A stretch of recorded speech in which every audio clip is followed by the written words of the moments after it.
નમસ્કાર દોસ્તો, શાંતિશ્રમ ન્યૂઝમાં આપનું સ્વાગત છે। श्री विजनगर श्वेतांबर मूर्ति पूजक जैन संघ द्वारा पूज्य गुरु भगवंत ने लाभार्थी परिवार द्वारा उपदेश प्रसाद तथा विक्रम चरित्र ग्रंथ वरावવામાં આવ્યો।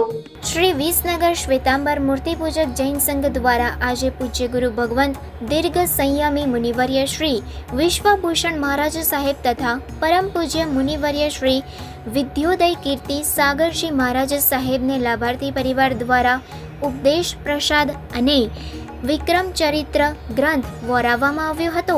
ગ્રંથ વરાવવાની બોલી ગઈકાલે બોલવામાં આવી હતી।